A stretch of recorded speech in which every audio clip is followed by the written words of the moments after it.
Good evening, everyone, and welcome to Robinson College. Welcome particularly to those of you who are coming to the college for the first time. Welcome to the Berkley Memorial Lecture. My name's Adam Woodhouse. I'm a fellow here in history and politics. So this lecture is named in honour of Alistair Berkley. Let me tell you a little bit about him. Alistair read law at Robinson from 1984 to 1986. After leaving Cambridge, he spent several years teaching law at Makerere University in Uganda, before returning to the UK to study for an LLM in Law and Development Studies at the LSE. Alistair died in the Lockerbie air disaster on the 21st of December 1988. He was on board Pan Am Flight 103, flying from Heathrow to John F. Kennedy International, New York, when the plane was blown up by terrorists and exploded over Lockerbie, Scotland. Alistair's parents established the Alistair Berkley Memorial Lecture in 1990 to honour their son's commitment to social justice. The lecture has mostly been held every 3 years. The first was in 1991, and the last was back in 2017, when it was delivered by Sir John Laws. After a pause during the COVID era, we're now delighted to be reviving the Berkley with this 10th lecture. Now, the purpose of the lecture series is to advance and to celebrate Alistair's ideas and his characteristic approach to problems. He was profoundly committed to social justice as well as global development. He had an attitude to the analysis of legal and political questions that was philosophically rigorous and deeply sensitive to inequality and to underprivilege. Okay, let me now introduce our speaker this evening. We're delighted to have with us author and former trader Gary Stevenson. Gary is a public intellectual, inequality economist, and dare I say it, a reformed finance bro. He became in the noughties a spectacularly successful interest rates trader for Citibank, making millions for the bank and for himself. But he retired from the trading floor after becoming convinced that tackling wealth inequality is the only way to fix the global economy. Gary has since studied for an MPhil at Oxford, worked with economics think tanks, and founded the brilliant YouTube channel Gary's Economics, where he explains to people what's really happening in the economy and how it affects them. Gary's first book, The Trading Game, a memoir and a confession about his time as a trader, is about to be published by Alan Lane. It's hitting the shelves next week, in fact, a week today.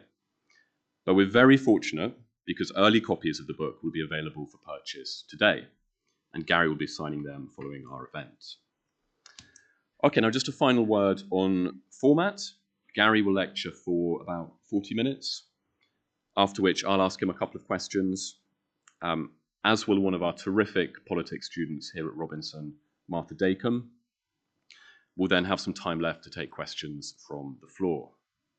Immediately after the event, we'll be heading through the gardens to the Krausatz Wordsworth building, where Gary will be doing the book signing.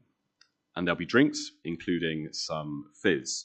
So please do join us for that. You're all very welcome. Okay, so without further ado, please join me in welcoming our Berkley Memorial Lecturer for 2024, Gary Stevenson.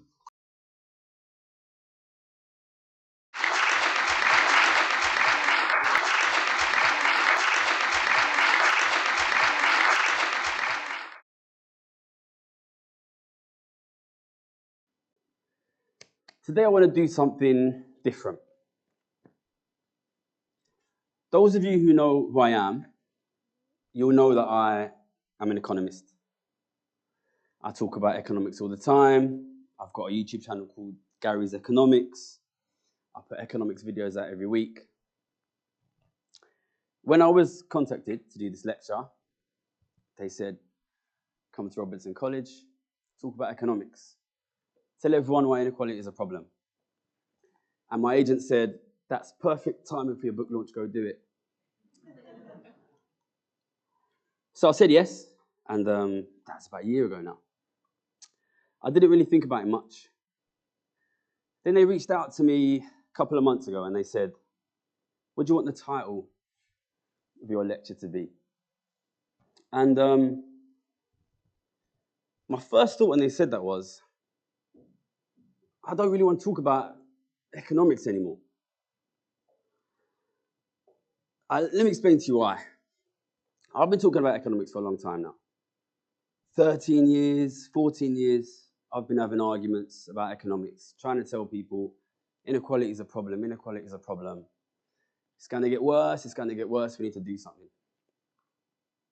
And over the course of those 14 years, especially in the last year or two, what I've noticed is the arguments that I've been having have been changing. And more I start to think to myself that actually, we're not really arguing about economics at all. See, when I first started saying inequality was a problem, I was working in a bank in Canary Wharf in London. And I was surrounded by millionaires with economics degrees, and they would say to me, you can't tax wealth, you can't deal with inequality, because we need the rich to invest to grow the economy. The optimal rate of taxation in the first best of all possible worlds on capital is 0. But nobody really says that to me anymore. Okay, some people do say that sometimes in places like this, people say that, but nobody without a fancy economics degree says that to me no more. What people say to me now is, you can't tax the rich. You can't tax, they're too powerful. You tax the rich, they'll leave and they'll go away and then we'll have nothing and then we'll be poor.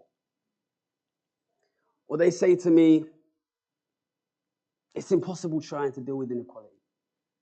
Inequality is just the way things are and the rich are too powerful. Why are you trying to stop them? You're wasting your time. Or they say to me, why are you trying to stop inequality?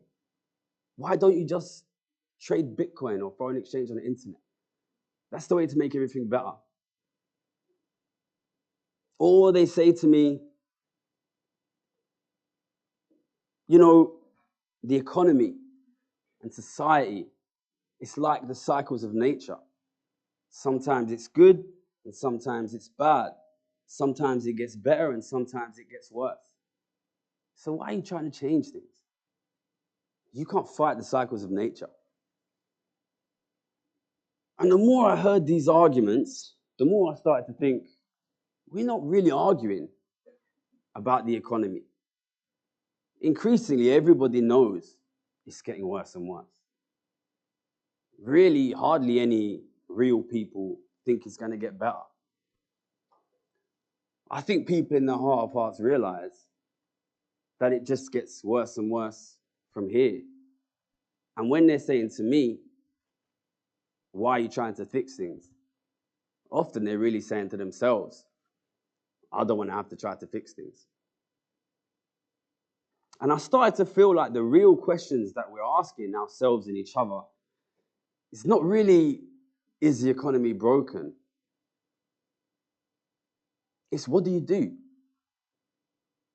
What do you do when you live in a collapsing economy? What do you do? What should you do?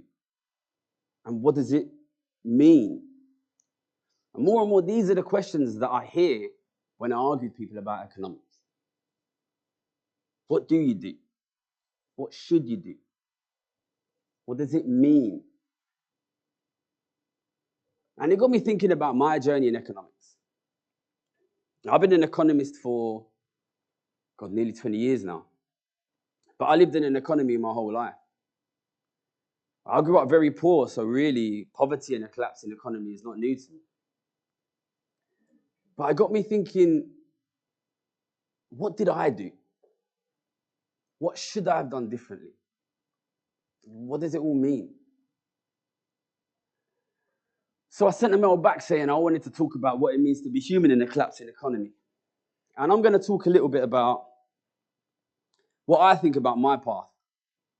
And when I talk about that, I want you to think about those 3 main questions. What does it mean to live in a collapsing economy? What do you do when the economy is collapsing? And what should you do? And I'm going to stop at points and I'm going to ask those questions. And when I do that, I would like you to think, what would I do if that was me? And with regards to the second of those questions, what do you do when the economy is collapsing? All of you will have a perspective on that because you all live in a collapsing economy and you're all doing something. But this kind of economic collapse, which is in my opinion a collapse caused by inequality, it's a collapse which looks very, very different depending on which angle you view it from. So some of you will have been in the situations I've been in and some of you won't have been. But I want you to take it as an opportunity to imagine you're in a different seat to where you are now. And ask yourself honestly, what would I do if that was me? Okay, so with that, I'm going to start. I don't really like reading from speeches, but I've written a little story. When I was writing, I wanted to start with my period of poverty, which lasted about 20 years. And I wrote a little bit about Ilford, which is my hometown, so I'm going to read it to you. I'm going to have to change this first line because there's a swear word in it. I grew up in Ilford. It's a bit of a slum, but it's my slum. Ilford is kind of a contested borderland war zone between East London and Essex. Everyone is from Pakistan or India or Sri Lanka or something, but everyone talks in a half Cockney accent. When I was a teenager, I used to sing songs in Punjabi for illegal immigrants working in halal fried chicken shops at 2 a.m. in the morning for free chicken. What do you want me to tell you? I loved it. I still do. I miss it. Ilford is one of the cheapest places to live in all of London. I used to live in this tiny, narrow, terraced house on a street full of tiny, narrow, terraced houses, tucked in behind the high street. It had 3 bedrooms. It used to have 2 bedrooms, but somebody had moved the bathroom downstairs into the kitchen, which meant that they could turn the old bathroom upstairs into another bedroom. And that's where I grew up, in a bunk bed with my brother. In a bunk bed in an old converted bathroom. The train tracks that carried brokers and traders in fast trains from out in Essex down into the city used to run right through my garden, right past my bedroom window. And when the fast trains came through, the whole house used to shake. But I never noticed. When you grow up in a house that gets shaken by a fast train every 4 minutes, you don't even notice when a train shakes your house. I was 12 or 13 the first time I noticed. My friend from school came around and he said, "Damn, your whole house is shaking." And that was the first time I realized. What does that mean? So I was in the bottom bunk of that bunk bed when I was a kid. And underneath my bed, there was a single drawer that had been removed from a chest of drawers, which had probably been destroyed long ago. And in that single drawer, I kept all of my worldly possessions. I'll be honest, it wasn't a particularly safe house when I was a kid. There was danger and there was violence sometimes. But, I was a kid. What do you do? And there are a lot of institutions in our society that are supposed to protect poor kids and kids who are not safe. There's the government, the welfare state, charity, philanthropy, some religious institutions. All I can tell you is, I don't remember none of them coming for me. So, what do you do? There wasn't any help as far as I can remember it when I was a kid. But there was a story. A story is something to hold on to. You work hard. You kill all of your exams. You destroy the competition. Your friends, of course. You beat all your friends into the top university. This university. And then you get a whole load of new friends. And you beat those new friends too into the best job. And then you get the best job, working for a bank in the city. I didn't really know what that meant, to be honest. But I had an image. It was an image of a large corner office high up in a skyscraper somewhere, with carpeted floors and windows for walls, and a high blue sky and a warm sun, and views for miles in every direction. I don't actually know if offices like that really exist. I never worked in one. But that was a story. I got to be honest, I didn't really work hard. There wasn't anywhere to work in my house. The only desk in the whole house was this little kind of bureau thing that you had to fold out right next to my dad's bed, and when you did, a whole load of moths flew at you. It was so dark and musty there that I don't think anyone could work there. But my parents had a solution. They got this plank of wood, and if you sat on the armchair, you could put the plank of wood across, and you could balance your books, and you could write there. But I didn't really like doing that because the plank wasn't that long, and it would fall, and your books would fall on the floor. So I just went down to the floor with them, and I put the plank down on the floor, and I used to work there, lying down on my belly in the middle of the front room, doing my maths homework and my French homework, as my dad used to watch Coronation Street, and my brother and sister used to run around screaming and causing carnage. What do? I didn't work hard.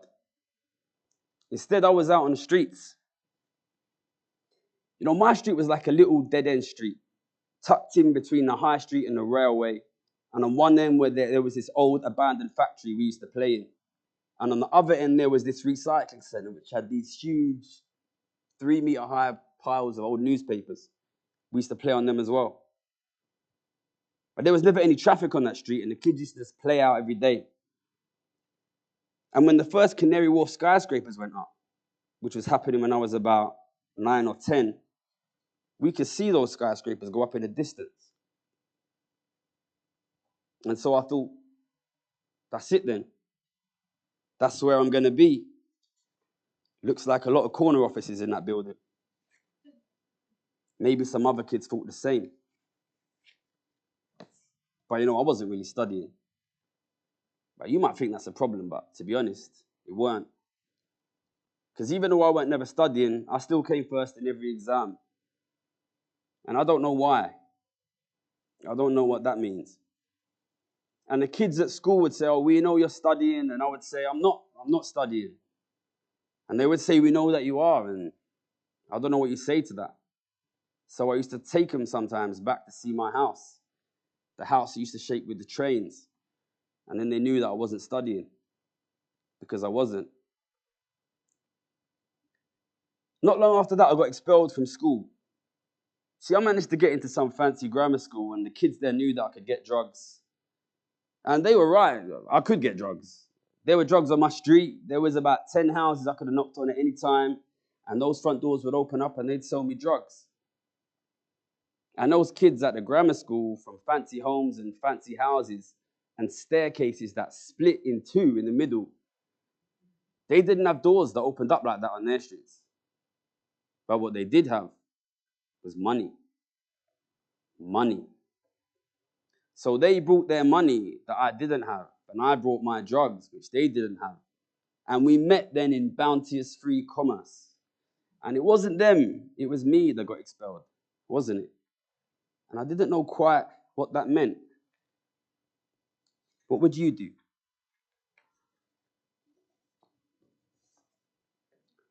When I was very young, primary school, I had a school trip to the seaside. At that time, I owned 2 pairs of shoes. One was a pair of black school shoes that were a hand-me-down from my older brother. I wore those to school and to church. I also had 1 pair of black plimsolls, also a hand-me-down from my brother. I wore those for everything else. That day on the seaside, I took off my plimsolls and I ran into the sea and I played in the waves. And when I came back to the shore, the plimsolls were gone. I guess the waves must have taken them. After that, I wore the black school shoes for everything. PE class, everything. I wore them until they fell apart. I don't know, What would you do? And now this brings us to our first moral question. At this point, we see in sharp moral focus the meaning of what it is to be poor and to try to be rich. So imagine this. You are there for the first day of your new life. You're 16, you've just been expelled from school. In the night time, you were awoken by your mother crying at the foot of your bed. But she's gone now. Everyone's gone now. Your mum and your dad and your brother are at work. Your younger sister, she's still in school. There's no one in the house and there's no school to go to. So you get out of bed and you go downstairs to the bathroom, which is in the kitchen, and you plug a little plastic hose into the taps of the bathtub and you sit down on the cold plastic and you shower yourself and you watch the water go down the drain and you say to yourself, that's your life, that is. That's your life. And then you get out of the bath and you dry yourself and you're drying your hair and the doorbell rings. And it's your friend from the street who you've been smoking with for about 6 months now. And he knows that you've been expelled from school and he's really sorry. And he says we should go and smoke up. So now, what do? This is the moment when you realize that to be poor and to want to be rich is a walking away. It is a walking away from the friends you grew up with. It is a walking away from people like you. And you know deep within yourself, in your heart of hearts, these friends won't be okay without you. But what about you? If you stick around to save him, then who sticks around to save you? What does it mean to be selfish? What would you do if it were you? What would you do? I didn't go. I worked. I worked there by myself in that cold, empty house, belly down in the center of the front room. Maths homework, chemistry homework, English homework, every day on that small wooden board. And I did it. I killed my exams. I decimated the opposition. I outcompeted my friends. I won. Then, my first taste of blood. So what next? 3 years later, the London School of Economics. Money. So I'll be honest, I thought LSE was going to be difficult, but to be honest, it wasn't that hard. Millionaires' kids, Gaddafi's kids, paying tens of thousands of pounds to send their kids over to London from all over the world to get beat by me in their exams. I don't know why, to be honest. I don't really know what that means. But I had a desk then. Not at home, but there was a desk in the library. So now you're at LSE. You're 19 years old. You're studying maths and economics, which is basically the same as economics, because economics is mostly maths nowadays. Your focus now is on smashing the other students, killing them in their exams, making it clear to everyone that you are the best student in the uni and beating everyone to the top job that will make you a millionaire. Everyone else is trying to do the same thing. Nobody's really that bothered in trying to work out how the economy works. Why would we be? We didn't go there to do that. We were there to kill, to compete, to make money. It's not about knowledge. Was that the right thing to do? Should you spend your time actually trying to understand the economy and let everyone else beat you in your exams? Then you'll never be able to get a job to actually do anything with that knowledge. I don't know. What would you do? Now, I made my decision pretty quickly, and I killed everyone in the first year exams. And I thought that was the right path to getting me a millionaire job, but it turns out it wasn't. Because whilst grades are important to getting the top jobs nowadays, other things are more important. The actual way you get a good job nowadays is sending a CV and cover letter. So what do you put on your CV and cover letter when you're 19 years old? You've been expelled from school for selling drugs. You did a paper round for 6 years. You spent 3 years fluffing pillows in a sofa shop in Beckton next to a sewage work. You spent 1.5 years trying to become a grime MC. My friend was head of the Junior United Nations. My other friend played oboe at the Royal Albert Hall. He founded a charity that runs dirt bike tours through the Sahara Desert for some reason. Why were their CVs so much better than mine? They were better because they knew. More likely, their parents had known. They had known that the day would come when the children of this world would be divided based on who and who could not play the oboe. So they made sure that their kids had oboes. And that's how jobs are allocated in this world. It's not by exams. I see that now. What does that mean? What do you do? Okay, so you need to find a new route. You need to sneak in through the back door despite the fact that your grades are the best in the whole university. You look for a back door and you find one. Competition, a card game. One bank runs a card game across 5 universities in the country. The winner of the whole competition gets an internship. A game. Sounds nice. It sounds fair, doesn't it? Sounds like you don't need to play the oboe at least. But it's risky, isn't it? It's a game.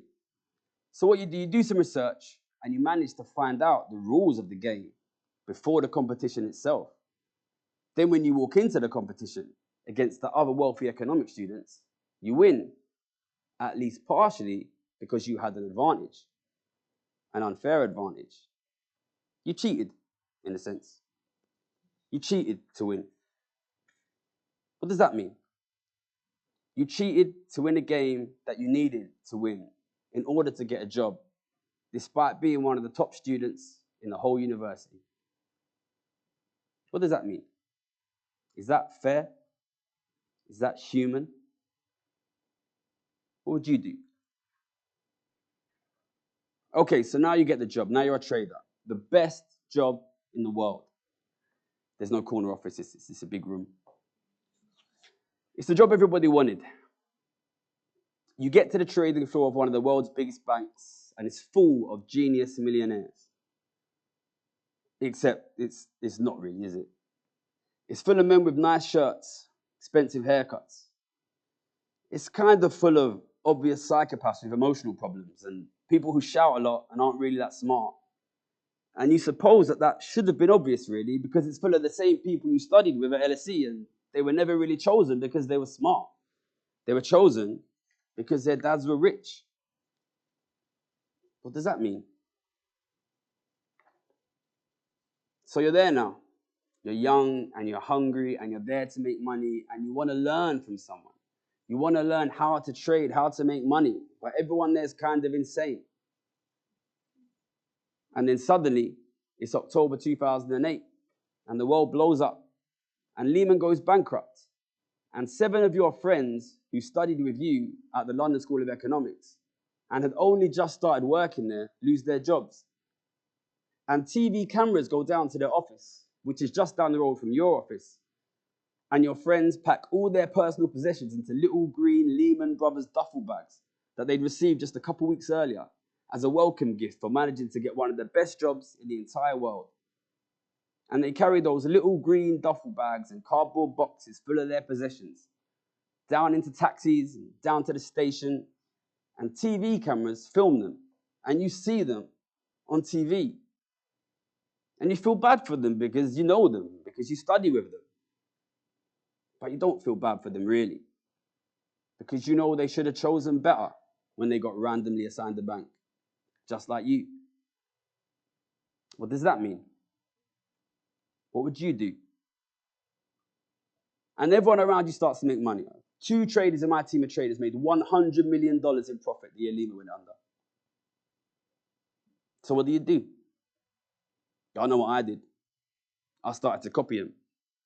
even though I had no idea what any of them were doing. And the next year, I made $12 million in profit. But that year, there was a lot of public discontent about the pay and the bankers' bonuses. The bankers who, in their eyes, had ruined the global economy. And I sat there on the trading floor. And I was still a poor boy, sleeping on broken mattresses, still showering with a hose in my parents' bathtub, only now surrounded by millionaires. As Gordon Brown, the then Prime Minister of my country, said he would tax the bankers, he would tax their bonuses. And I looked around, and the millionaires around me were laughing. And one of them grabbed my shoulder and he said, "Don't worry, Gary, they'll never tax us." And I took a big breath in and I breathed it all out. What does that mean? What would you do? I waited for my first big bonus. I was expecting it to be £100,000. At that time in my life, £100,000 was the biggest sum of money that I could imagine. My dad had worked his whole life for £20,000 a year. What I got was £395,000. What does that mean? What would you do? You know, when I was in sixth form, I would skip lunch to save money. My friend Assad would sometimes feel bad for me, and he'd buy me a burger meal from a shop called Pizza King around the corner from the school, and I'd have it with burger sauce. You know, that orange sauce. When I was at uni for lunch, I would buy 2 Scotch eggs from Tesco for 75p every day for 2 years. And then one day, when I had just turned 23, someone gave me £395,000. What does that mean? What would you do? I wanted more. The next year, 2010, I copied everyone again and it didn't work. For the first time ever, I lost money. I lost $8 million in one single week when the Swiss National Bank unexpectedly cut its interest rates to negative 4.5%. That was the first time ever that it occurred to me that maybe LSE had done me a disservice. Maybe memorizing answers and not actually learning anything wasn't really that useful. Maybe you did need to know about the economy after all. Who knew? But that moment began an obsession for me. An obsession that continues today. An obsession to understand the economy. Why did I want to understand the economy? Because I wanted to make money. What does that mean? What would you do? So around about that time, late 2010, early 2011, I was starting to understand that nobody had any idea what they were doing. See, my job was to predict interest rates. To summarize quite aggressively, interest rates go down when the economy is weak and up when the economy is strong. By the beginning of 2011, I had witnessed markets predict interest rates completely incorrectly for 3 years. See, cutting interest rates to zero is supposed to stimulate the economy. That's what we are taught at university. Due to the massive interest rate cuts in 2008, economists all expected the economy to bounce back sharply in 2009. It didn't. After that, economists expected the same thing to happen in 2010. It didn't. I didn't know it at the time, but this pattern would actually continue for 13 years. Economists in the UK predicted economic and interest rate recovery every single year from 2009 to 2020. In 2020, they finally agreed that interest rates would actually never go up again. What does that mean? Anyway, look, I didn't know this at that time. All I knew then was that the traders and the economists had been wrong for 3 years. They were predicting economic recoveries that weren't happening. Why?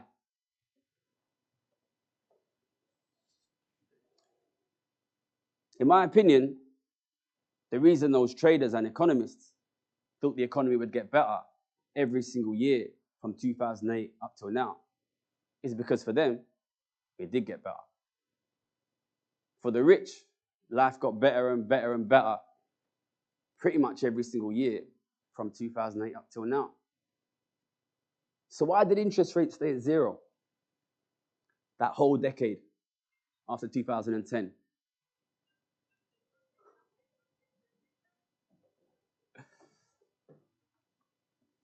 I had an idea. The reason interest rates are supposed to stimulate the economy is because they're supposed to get you spending. But people weren't spending. And I asked a few of the traders why, and they said, there's problems with the banking sector which are fixed now. There's problems with confidence that are fixed now. One time I asked an Oxford economics professor, why did you think spending was so weak after 2008? He said there was an exogenous shock to consumption savings preferences. So I decided to do something radical in the world of economics. I went out and I started asking people, have you had an exogenous shock to your consumption savings preferences? I'm going to read you a passage from my book because my publicist will be delighted. This is what people said when I asked them why they weren't spending more money. I asked Harry Samby. Harry was still just a kid. Harry had holes in his shoes and he was jumping over the barriers on the tube to save costs. That's why he didn't spend money. I asked Assad. Assad said his mum had sold the family home to support him and his sisters, and now he was sleeping on the sofa to try and save up a deposit. That's why they didn't spend money. I asked Aidan. Aidan's mum had lost her job and hadn't been able to get a new rate on the mortgage. Now the monthly payments were sky high, and Aidan was having to pay them himself. That's why they didn't spend money. They were losing their homes. I hadn't even noticed.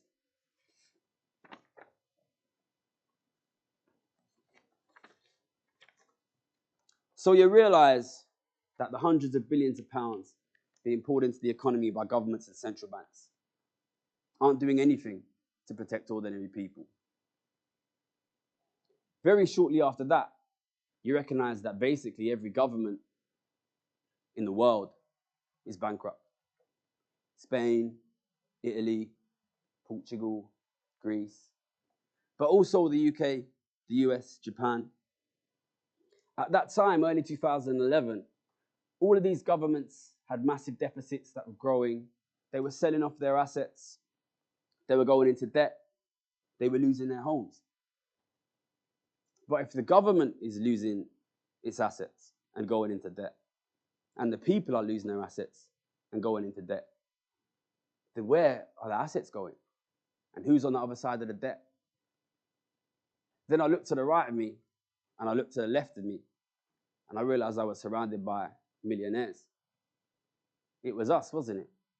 We were the balance. We were the boys who would be richer than our fathers in a world full of kids who'd be poor. It was us. We were the ones on the other side of the Italian government debt. We were the ones on the other side of Aidan's mum's mortgage. We would buy Assad's mum's house and rent it back to Assad's kids, and then we would have the house and the debt too. We'd lend it back to them, and it would grow and it would grow and it would compound and it would compound. The situation wouldn't get better. It would get worse. It wasn't confidence. It was cancer.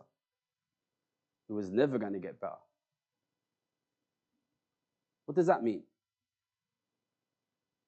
I knew what it meant. It meant I had to buy green Eurodollar futures. Now, that's a bet on interest rates. At that time, everybody thought interest rates would go up, but they wouldn't. I put that bet on in massive size, and by the end of the year, I was Citibank's most profitable trader in the world. And Citibank paid me $2 million and said, well done, mate, do it again. But what does that mean? What would you do?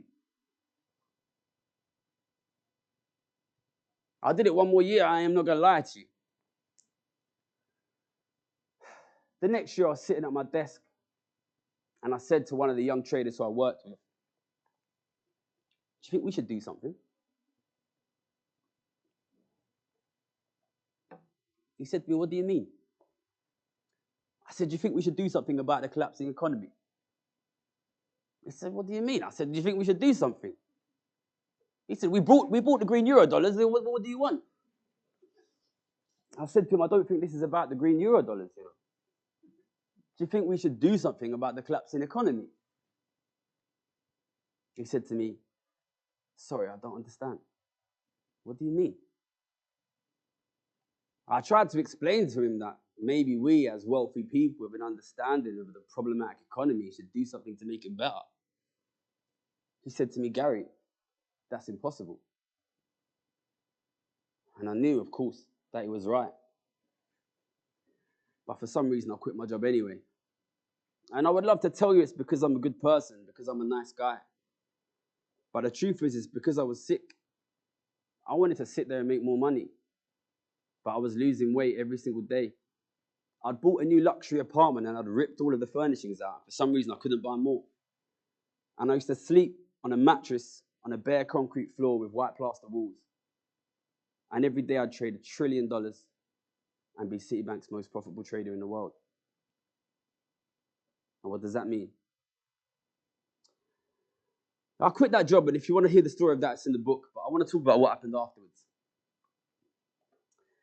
Because first I tried to work for a think tank. And I made a website called Wealth Economics. It's still up. You can look at it if you want. Explaining that if you don't fix wealth inequality, the economy will collapse. This theory made me millions of dollars. Yeah, nobody looked at the website. You can still look at it if you want. But of course, nobody's going to look at the website. Nobody knows who you are. So what do? So you go back to university. You go back to university, you go to Oxford, right? Best university in the world. Oh, contentious. And you go to your first lecture on interest rates. And at this point, you've just stopped being the world's most profitable interest rates trader. And you go to the lecturer and you say, hey, can we talk about why we've been so wrong about interest rates for the past 10 years? And he says to you, oh, we always knew interest rates would stay zero. What does that mean?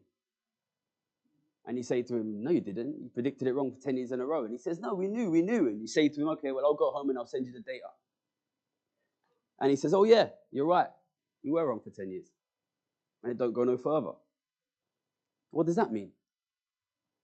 And you go to your mid-year review and you sit there with your college professors and they ask you, what do you think of the course? You tell them it's not very good. Maybe use some stronger words. I've been asked not to swear in this lecture. And they say, why don't you like it? And I say, why don't you talk about people's economic problems? And they turn around to you and they say, what do you mean? The economy is good. And you sit there with these three men in capes in this wood-paneled hall and you hear these two unspoken words reverberate back from the walls. It's good for us. What does that mean? So you decide you have to leave university and you have to try and do something more active. You have to go out and you have to speak to people directly.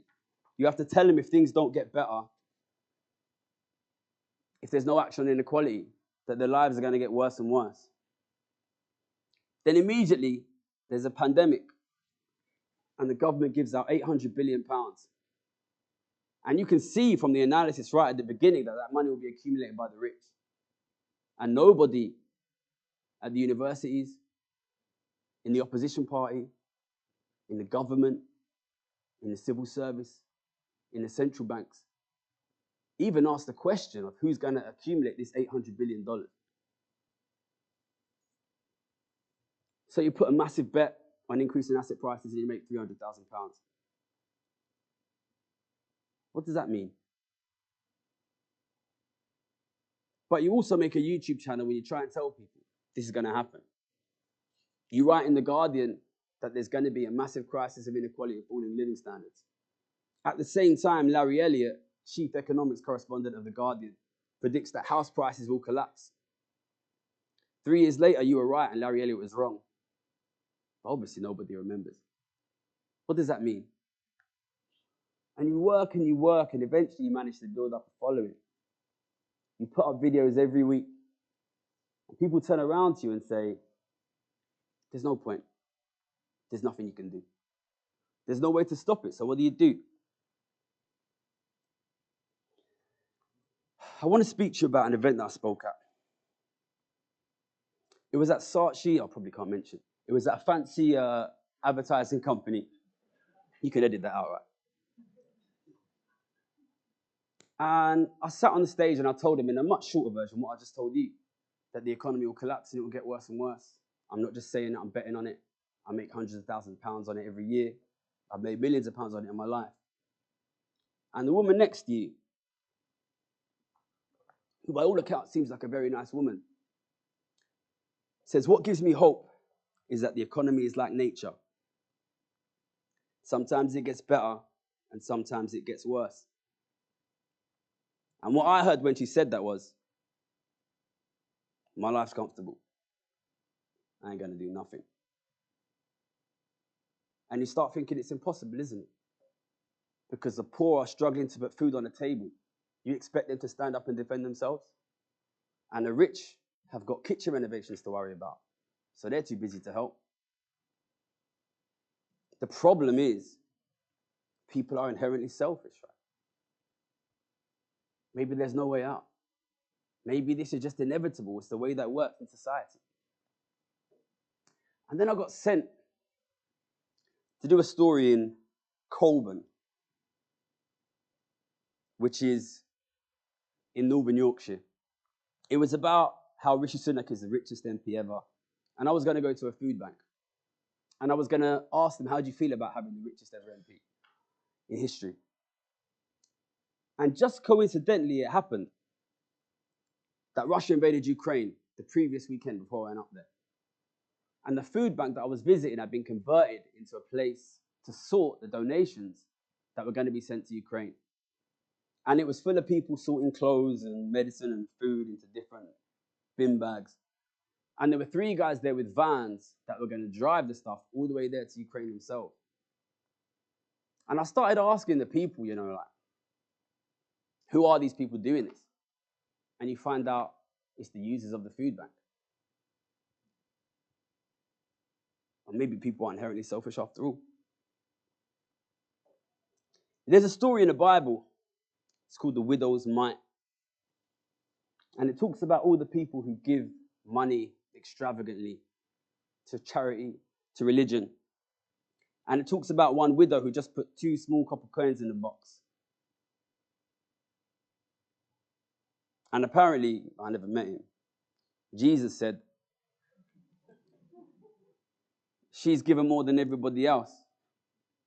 For all these have of their abundance cast in unto the offerings of God. But she of her penury hath cast in all the living that she had. Maybe people are inherently selfish. I don't know. What do you do?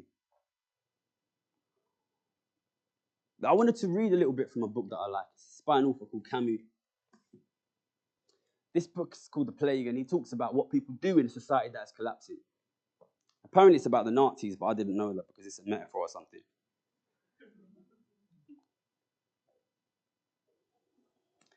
And what he says is that basically when society collapses, most people go crazy. But some people don't. And there's a group of people that started trying to fight the plague. Camus says, Taru started work the very next day and mustered a first team that was to be followed by many others. However, it is not the narrator's intention to attribute more significance to these health groups than they actually had. It is true that nowadays, many of our fellow citizens would, in his place, succumb to the temptation to exaggerate their role. But the narrator is rather inclined to believe that by giving too much importance to fine actions, one may end by paying an indirect but powerful tribute to evil. Because in so doing, one implies that such fine actions are only valuable because they are rare, and that malice or indifference are far more common motives in the actions of men. The narrator does not share this view. The evil in the world comes almost always from ignorance, and goodwill can cause as much damage as ill will if it is not enlightened. Camus thinks that when you are in a society that is collapsing, your job is to stop it from collapsing. Camus thinks that's how you be human. But there are a lot of people in this town that don't agree, and he speaks about this as well. In Camus' words, a lot of new moralists appeared in the town at this moment, saying that nothing was any use and that we should go down on our knees. Tarut, Ryu, and their friends could answer this or that, but the conclusion was always what they knew it would be. One must fight in one way or another and not go down on one's knees. I found that very moving when I read that. But in Camus' story, most people, when society collapses, go crazy. They become extremely religious, or they become extremely hedonistic, or they become extremely greedy and they try to make money. They become really angry and try to find people to hate. And I think this is natural, you know. I think this is what happens when societies collapse. And I don't think we can blame people for doing this, you know. Disaster is a hard thing to face. And look, I see it. I see the madness. If you've got a social media platform getting 1,000 comments every day, you see the madness in society. I don't blame people for falling into madness. Some of you will fall into madness too. Maybe you already have done. Into selfishness, into greed, into nihilism. But I can't blame you. It's very human. And society will tell you you have a choice in the face of disaster. To turn away, to tell yourself a story that it's not real, that it's not going to happen, that it's only natural, the changing of the seasons. And if you do that, you can probably do what you wanted to do all along. You can be selfish. You can ignore it. You can get that kitchen renovation. And you can tell yourself that the poverty that is growing in society, that the plague that is infecting everybody else, may never darken your door. And you don't have to do what the biblical widow did. You don't have to give everything. In the face of chaos, you have a choice to make, right? You have to choose either yourself or others. You know, I worked in Japan for a couple of years. And at that time, I lost my mind. I fell into a deep depression and I spoke to my Japanese junior. And I told him how watching these millionaires obsess about money as the world collapsed around them made me sick, and how I couldn't eat and how I couldn't sleep. That kid, his name was Kosuke, and his English wasn't good. He said to me, yes, I understand. The problem is these men have very small hearts. You know, sometimes I wonder why it's me up here, from a broken home, broken family, from poverty, struggling often with my mental health, sometimes struggling to get out of bed every day. Sometimes I wonder where all the good kids are, all the nice kids with the nice families that go home to lovely big houses and have lovely meals on lovely dining tables. Where are they? Why is it me here?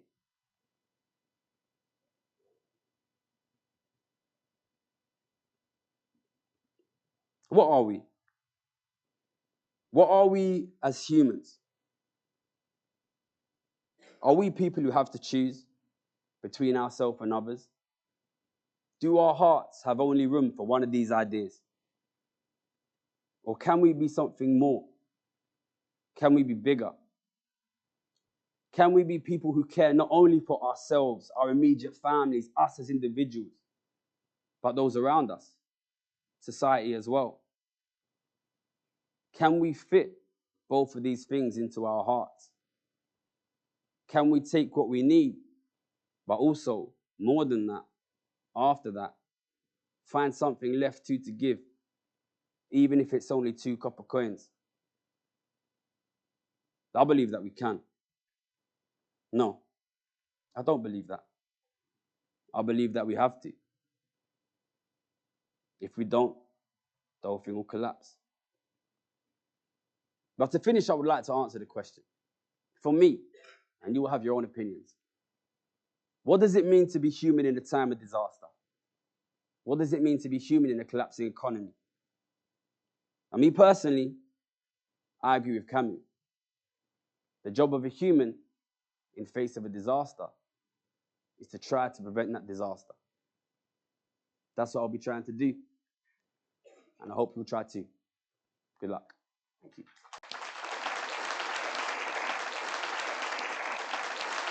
Well, Gary, that was sensational. I'd like to invite you to say something about a big concept in moral philosophy and political philosophy, concept of freedom, and kind of tying in something you said near the end of the lecture. When you're talking about people needing to bring together two things inside their heart, it almost seems to me like you're talking about two different concepts of freedom. You know, you've got your kind of individualistic, maybe kind of liberal, hustle culture kind of freedom, and then you've got maybe something more social, more, I don't know, communitarian, more humane. So is part of the work we need to do about rethinking what freedom is and what might that look like? In order to make my publicist happy, I'm going to answer you with a story from the book. And you've read the book, so you know this. They tried to edit this story out of the book. So I lived in Japan for a couple of years, right? And in Japan, karaoke is massive. And I'm actually quite a good singer, I think. And but I hated karaoke. You go up there, sing in front of people, and I got really conscious. And after I lived in Japan for about a year, I went to karaoke and I went up and I did my little thing, singing some Oasis song, looking awkward. And this old Japanese man, I still remember, his name was Hayashi. After I came back, he sat down next to me and he said, "What you need to understand about karaoke is it's not about whether you sing well or sing badly. What matters is that your guests have a good time." And after that, I kind of changed how I felt about karaoke. And I started to enjoy it a lot more. And I've got this YouTube channel, I talk about economics all the time. But there's some videos in there about investing, and they're not really about investing. They're about trying to tell people you need to help change society. And people like those videos. And I think I grew up in a culture which told me it's almost your moral responsibility to be selfish. And I lived like that for a long time. But I don't think it works. I don't think it works for us as individuals, and I don't think it works for us as a society. So, I mean, I'm not a moral philosopher, as I say in the book, but I think we've created in our culture, you can comment on this if you'd like to, an idea that freedom is about the freedom to be selfish. But that is in itself a limiting freedom, you know what I mean? Both as individuals and as a society. Freedom for the heron is death for the fishes, right? Like if you give everybody freedom, the weak will often lose to the powerful. And the sort of trade-off we make for this is like, it's good for individuals, it's good for individuals. It wasn't good for me. I actually think, I think we tell ourselves it's natural to be selfish. And I don't disagree with that. But it's natural to be giving as well. I always remember in my economics masters, they put up a slide in behavioral economics that said some recent research has indicated that humans may be other-regarding. And I was like, damn, like, if you've written this slide, maybe you're the problem. So yeah, I mean, freedom is not just freedom to be selfish. It's freedom to care for others as well. Like I said, don't tell anyone I said that because it's an economics channel. But I think I would agree.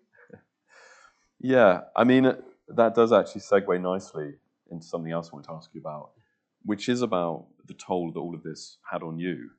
And I was struck by kind of how bodily the book is. You describe yourself as plugging into the machine when you're on the trading desk.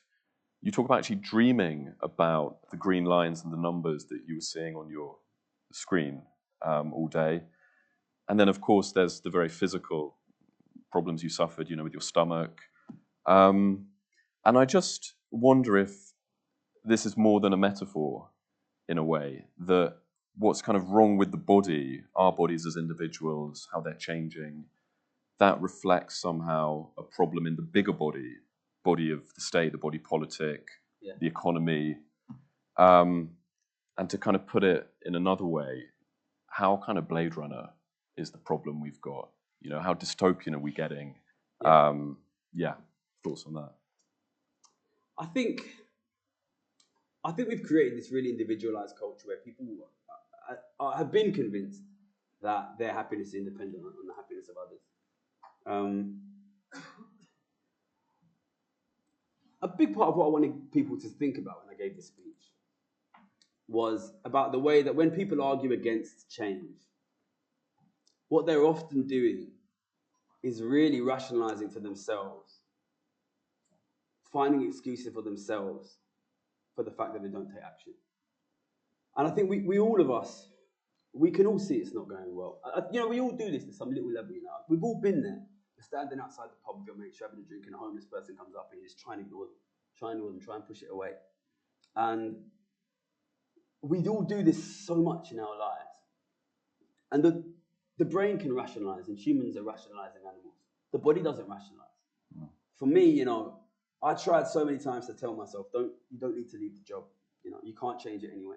There's nothing you can do. What's the point? You're making £2 million a year. You're going to give it up for nothing. You're not going to make a difference. But I just got sicker. I got sicker and sicker and sicker. So really, it was the body that said we want out. It was the body that said we want to get away from it. And, we're seeing now in society this massive explosion in mental health problems. And, at the same time, there's this explosion in poverty. And people seem to act like everybody just, at the same time, got ill, totally independently. We exist we are other regarding. We are other regarding. We exist as a society. I think I'll tell you one thing that interests me. When I tell Japanese people I lived in Japan, I want to quit because I want to fix the collapsing society, they say, oh, that's good. When I tell English people, very often they say, but why? You were getting paid so much money. And I think underneath, we all know that it matters, but we fool ourselves into thinking it doesn't. And, the body knows. The body knows, and I think it's worth listening to sometimes. Well, Martha, would you like to jump in and maybe bring us back down to ground and some politics? I suppose there's a real sense right now, I think, within the country as a whole of things just not working, especially post-COVID, I think, as well. And I think one of the key issues that you've mentioned as well is how we think about money, and especially being relevant post-COVID and the mass kind of wealth inequality we've experienced. So I just wanted to expand on how we should kind of think about money going forward, and whether, especially in terms of taxation of income versus wealth. Money is the asset that we use to determine the distribution of the real assets. I think this is really important. And I think this understanding was massively missed during COVID.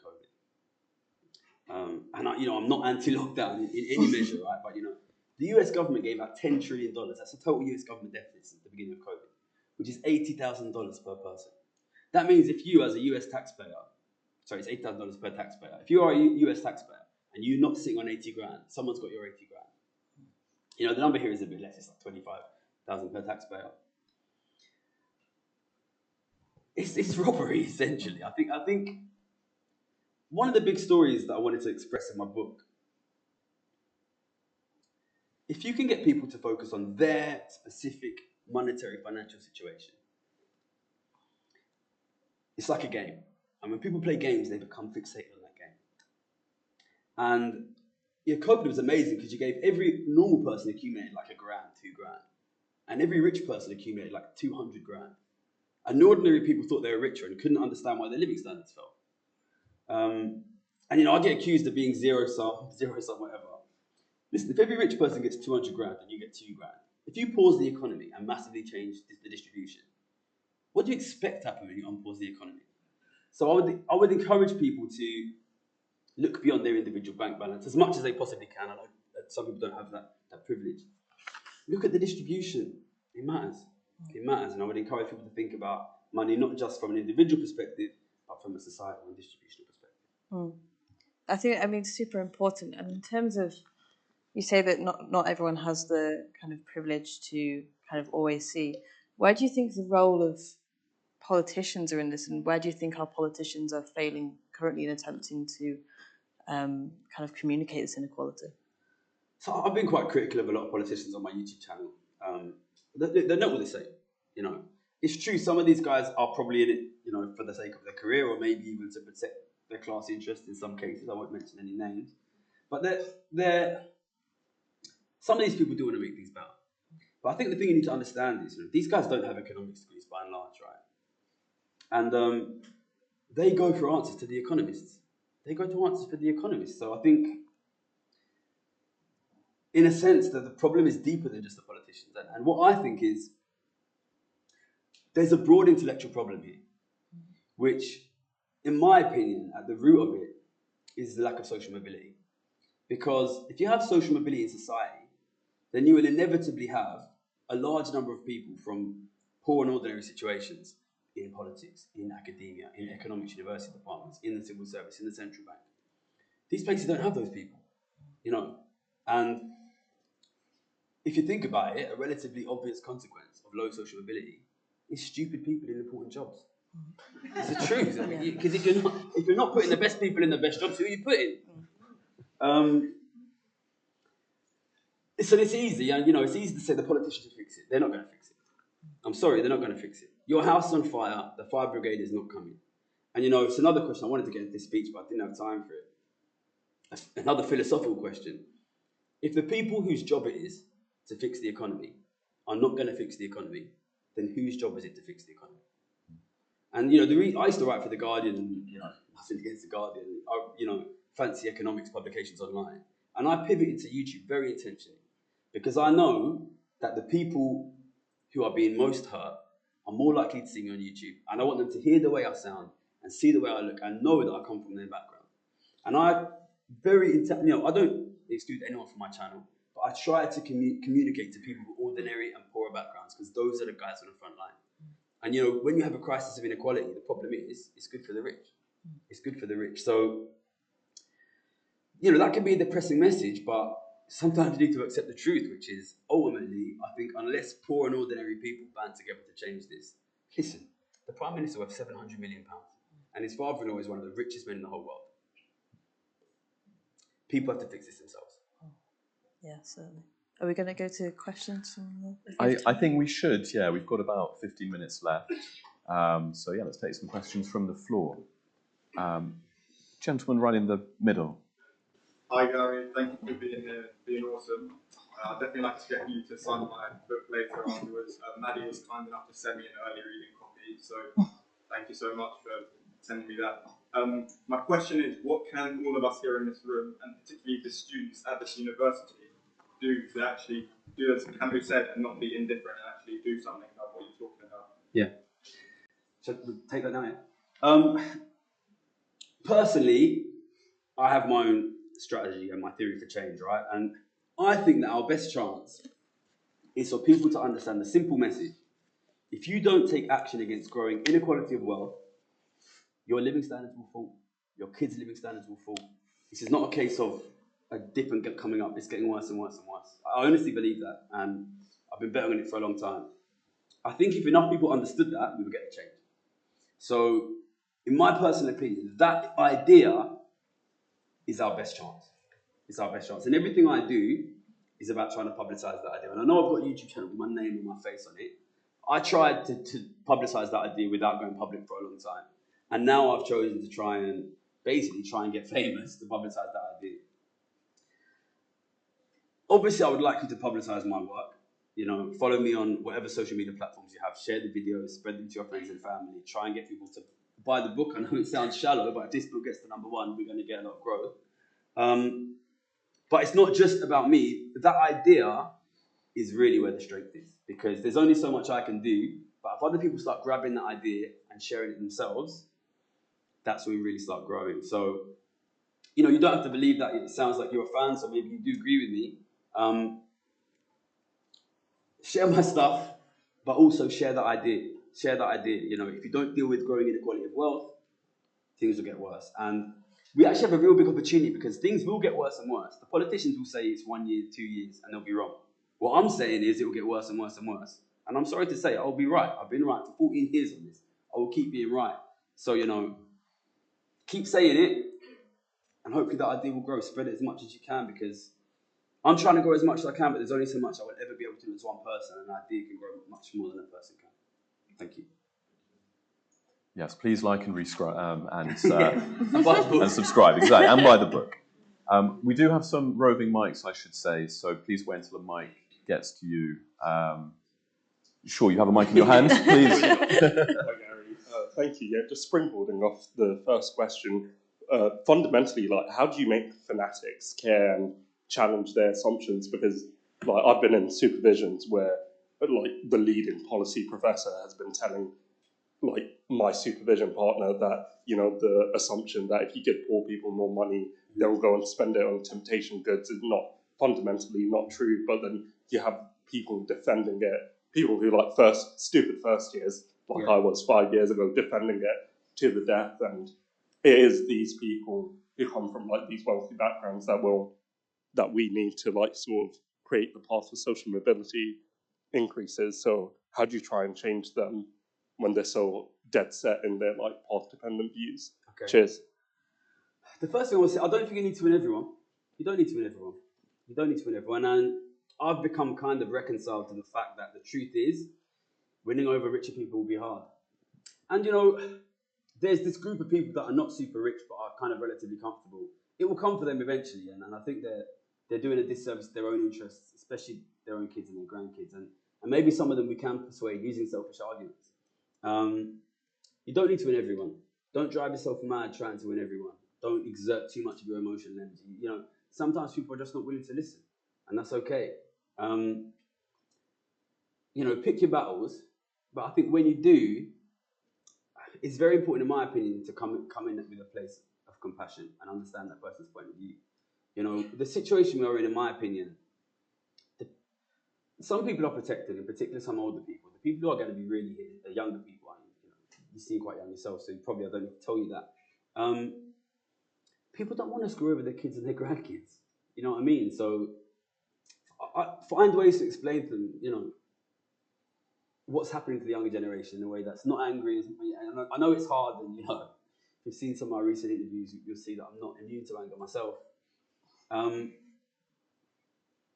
Listen to them and try and be compassionate, and try and just explain the fact, which is, look, younger generations' lives are going to be really bad in material ways. You know, hard to find good housing, hard to get good jobs. If they don't listen, they move on. You know, because the truth is becoming more and more visible, and more people will be ready. But, you know, like I said, you know, like in the Camus book, I think we're in this transitional period now where it's just starting to hit people that this is not a temporary problem. It's like a permanent problem, and that's a big shock. And some people are not ready. But, you know, time will make it clearer.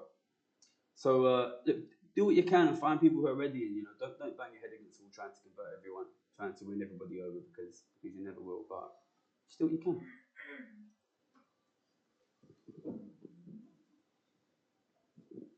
Hi.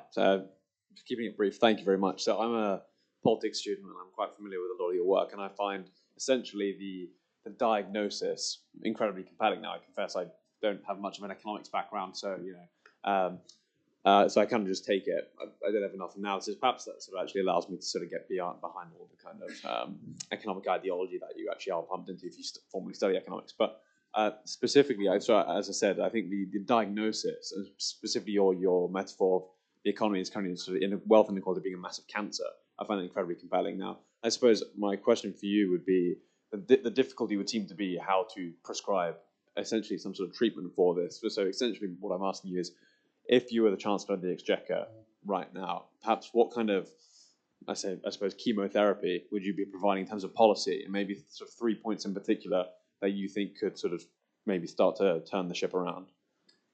Yeah, I think there's a question of how feasible, how possible it is to fix this problem just within this country. The first thing to say is, I do think it is possible to tax rich people. there's this kind of myth that if you tax them, they'll leave as if they're like kind of like magic beings that can just teleport away. You know, rich people are rich because they own our assets. The best example was, you know, the government goes around saying we can't tax billionaires, and then suddenly it taxes Roman Abramovich, and it turns out that it's quite difficult to put Chelsea Football Club in a bag and take it away. And this is the truth of all rich people. You know, rich people own assets. You know, you'll get a job and you can work in Dubai if you want. You can work in Singapore, but you know, whether or not Roman Abramovich lives in Dubai or Singapore, Chelsea Football Club is in Chelsea, and this is the situation for most rich people. So I think we can tax them. Personally, I think if you look at history, the best example we have of a significant decrease in inequality is the post-war period, and it happened internationally. It happened across Europe, it happened in the States, it happened in, you know, other countries such as Japan, Australia. These places, they all raised their taxes on the rich. They reduced inequality, and it led to 50, 60, 70 years of very high living standards for a lot of people. You know, my dad worked on a low wage, was able to raise a family, which is not really possible now. And what you see there is a broad victory in the battle of ideas, which is international. So to be honest, I don't think you will be able to beat this with policy until you win the battle of ideas, personally. And some people say that's a cop-out, but I think it's true. And I think if we don't win the battle of ideas, we'll never get a chance anyway. And you know, we could have a long discussion about problems you could have with policy. And I think the classic problem that you could have, and that you probably will have if we ever get there, is that the rich will storm in, behind closed doors, they will lobby for loopholes in the taxes. And you know, I'm always reminded of the second home stamp duty tax, which had an exemption built into it for people who buy 7 or more properties at once. And you know, these guys will come in with a tax to appease the people who are angry, and they will simultaneously put loopholes in for the rich people who fund their parties. You know, if we are ever in a situation where I think we can realistically get this, I would like to be involved in looking at the tax to make sure these loopholes are not in it. But the truth is, just as I've said, we have to be ready to accept both ourselves and others conceptually. We need to win the ideological fight and also the technical fight of making this tax watertight. They're both really difficult fights. I focus on the ideological fight because, to be completely honest, I don't think we're going to win it. And if we don't win it, nothing else matters. So look, you know, would that we get the chance to build the tax? We're a long way from that. This is a long, long battle that we have to win over many, many years. If we get there, then I'd love to be in the office drawing up the tax plan, but we're not going to be there for a long time. Okay, you heard it, Gary for Chancellor. We've got a question in the pink polo shirt. Thank you. Hello, Gary. You talk about bringing people together and changing the narrative and getting people to think differently, but coming together with compassion. And you've talked about how people on 20,000 and 120,000 have more in common than they do with somebody with 10 million, which is what you're talking about taxing. How do you make the people with 10 million more visible to everybody else because they hide that wealth and they own the media? Yeah. How can we make them more visible? It's a massive problem, the invisibility of these people. Yeah, I mean, I see on sort of left-wing media like hate campaigns against landlords and things like this. And you know, most landlords are not super wealthy people. You might have a terrible landlord. You know, I'm sure people here have experienced it. I'm sorry if you do. The problem is the very, very rich. And you know, we have this political problem, which is, you know, Labour are probably going to come into power. If they want to raise money, it's much easier to raise money from this upper middle than it is from the very rich. And you could improve poverty for a period by taxing the upper middle. But all you're going to do is tax the upper middle, you're going to improve poverty for a period. The money's going to end up with the rich for not being taxed. So you really do need to catch the top. And these guys, as you say, are very, very invisible. And people don't, when I was a kid, I thought rich was 60 grand a year. You don't, what even is 100 million pounds? You know what I mean? Like, people don't have the ability to conceptualize this. The advantage we have, of course, is it means that we can do things like set thresholds so high that every ordinary person knows they're not going to be captured by it. Visibility is a problem, you know. And I was very shocked when Rishi Sunak decided to become Prime Minister. Because, you know, these guys, they fund the political parties, they buy the newspapers, they control the narrative. They don't need to be Prime Minister. And I think it was a massive mistake by Rishi Sunak and his father-in-law to come out and just make themselves so visible. I think the advantage that we have is these guys are not that smart. And they're making themselves visible. They're making themselves visible. But also at the same time, I think rather than point fingers, I want to make it clear that life will get worse if we don't deal with these. Because that is visible. What is visible is the worsening living standards. And all the political parties, every time they get voted in, will come in and say we'll make that better. And they will continue to fail.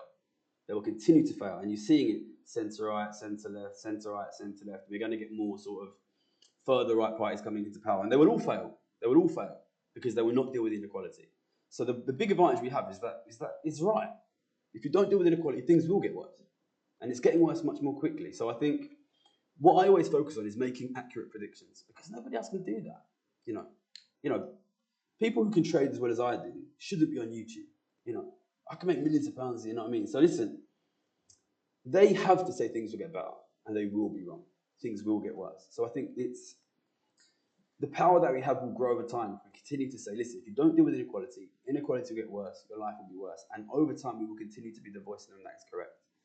And, you know, it's not going to be easy, but, you know, the reason I wrote this book is to get more visible, you know. It's a good book, but it's not just about that.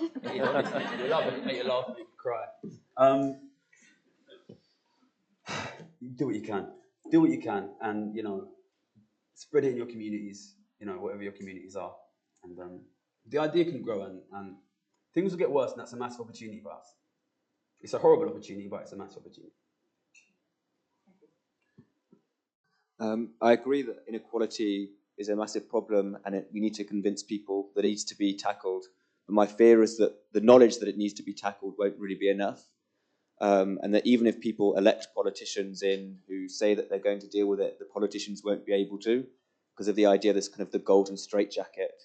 Yeah. That because of the powerful market forces which punish leaders who veer from appropriate economic policy, they get punished and they might be ousted, or maybe the voters punish them because they feel in the immediate short run things are getting worse, that they maybe rebound on their mortgage or whatever.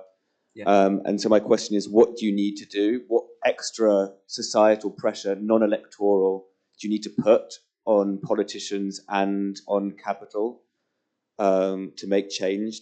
Does there need to be some element of fear, that people fear revolution?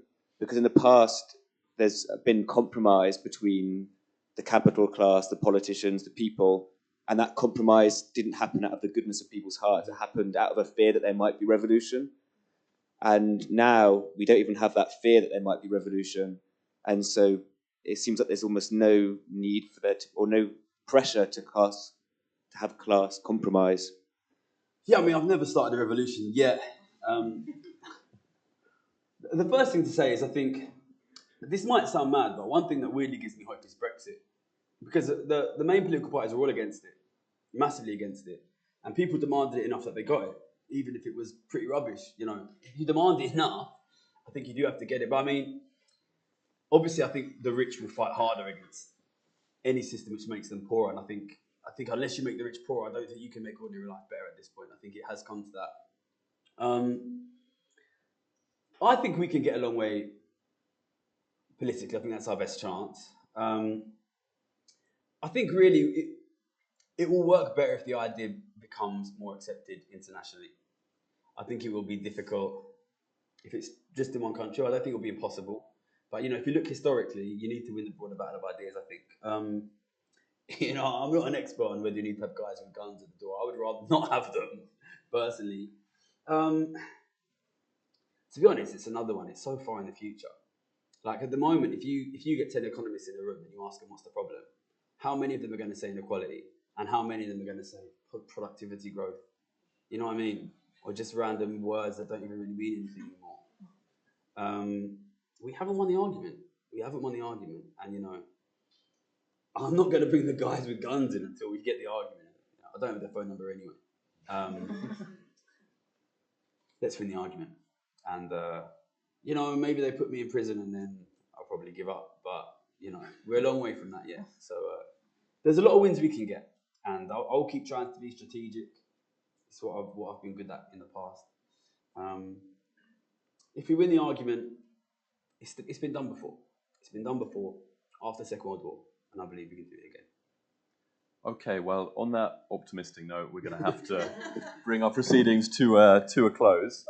But the fun doesn't end here, of course, because we'll be heading through the gardens to the Krausatz Wordsworth building, where Gary will be doing the book signing. And there'll also be drinks, some Prosecco. So please do join us for that. We'll be leaving out of that door. Just follow along. So it now just remains for us to thank our phenomenal Berkeley lecturer, Gary Stevenson.